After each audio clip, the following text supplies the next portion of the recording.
안녕하세요. 바이크툴즈의 공부아빠입니다.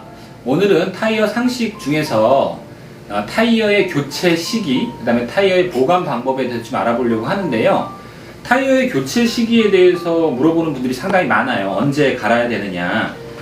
자, 이제 여기 타이어가 있는데 이제 보시면 여기가 지금 트레드 부분이 일부분이 마모가 됐죠. 마모가 됐어요. 근데 이런 정도의 마모를 가지고 구태여 교체를 할 필요는 없어요. 트레드가. 그러니까 어떤 경우에 교체를 해야 되냐면, 예를 들어서 자, 이 경우는 아예 지금 구멍이 뚫려 버렸죠. 구멍이 뚫린 경우에 무조건 교환을 해야 되고요. 그렇지 않은 경우라고 해도 이제 보시면 우리가 옆에서 이제 보시면 요 지금 그 하늘색 부분이 펑크 방지 벨트거든요.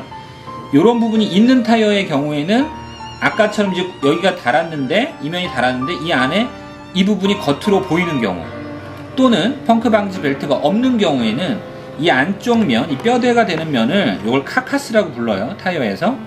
이 카카스가 드러나서 보일 정도가 되면 이건 교체를 하는 게 좋고요.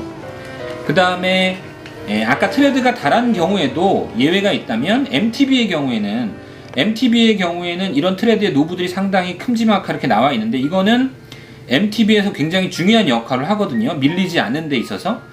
그렇기 때문에 MTB의 경우에는 아까처럼 펑크 방지 벨트나 카카스가 드러나지 않더라도 이 트레드들이 많이 닳으면 교체를 하는 것이 좋지요. 네, 그렇고요. 일반적으로 타이어의 수명을 얘기하기는 어렵지만, 일반적으로 마라톤 그 슈발베사에서 나온 타이어들을 기준으로 봤을 때 그 타이어의 수명에 대해서 얘기를 하자면 일부 표준으로 따지면 한 2000에서 5000km 정도. 물론 상황에 따라 다르겠죠. 그 다음에 이제 마라톤 같은 경우에 굉장히 이제 질기죠. 이런 경우에는 6000에서 한 12000km 정도까지 버텨줄 수 있고요. 그 다음에 마라톤 레이서나 슈프림 같이 조금 이제 그거보다는 약간 그 가벼운 녀석들은 5000에서 9000. 그 다음에 마라톤 플러스 같은 경우에는 굉장히 질기니까 얘네들은 8000에서 15000 정도까지 버텨줄 수가 있어요. 근데 이제 MTB의 경우에는 말씀드린 것처럼 그 상황에 따라서 어떻게 라이딩을 하느냐, 그래서 트레드가 어떻게 되느냐에 따라서 굉장히 차이가 있고, 로드의 경우에는 역시 그거보다는 이제 좀 그 마모를 쓸 수 있는 기간이 좀 적겠죠.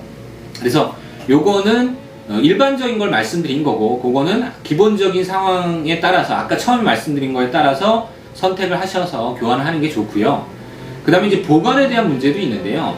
타이어는 이제 타이어를 오래 두게 되면 저절로 이 옆면에 크랙이 가요. 이렇게 잔 그 금같이 크랙이 가게 되는데, 이거는 이제 어쩔 수 없는 거예요. 근데 보관을 할 때 가능하면 햇볕이 비치지 않고, 이게 굉장히 중요하고요. 서늘하고 건조한 곳에서 보관을 하면 이런 걸 좀 막을 수가 있고요. 특히 이제 중요한 게 그냥 일반적으로 바닥에 놓고 보관을 할 때는 공기압을 충분히 넣어서 이 옆면에 공기압이 없는 경우에 이 사이드홀이 변형이 생기기 때문에 큼지막하게 그 크랙이 생기거든요. 그러면 이제 역시 수명이 금방 줄어들겠죠. 그래서 그냥 보관을 할 때는 공기압을 어느 정도 넣은 상태에서 보관을 하고, 그렇지 않고 공기압을 빼고 보관했을 때는 바닥에 닿지 않게 변형이 생기지 않도록 공중에 매달아 두는 게 좋고요. 그 다음에 라이딩을 할 때도 공기압이 이제 중요한 게 뭐냐면, 공기압을 충분히 넣어줘야 옆면 변형뿐만 아니라 이 트레드 쪽에 바닥과 닿는 면에서도 마모가 덜 이루어지기 때문에 공기압을 충분히 넣는 게 타이어를 오래 사용하는 데 굉장히 중요합니다. 적절한 공기압을 넣어주면서 관리를 하는 것이 자기의 타이어를 오래 쓸 수 있는 방법이 될 겁니다. 그래서 오늘 말씀드린 내용을 잘 기억을 하셨다가 언제 자기 타이어를 교환해야 되는지, 타이어는 교체는 자기 그 자전거의 안전과도 굉장히 연관이 되는 것이므로 꼭 기억을 해 두시기 바랍니다. 감사합니다.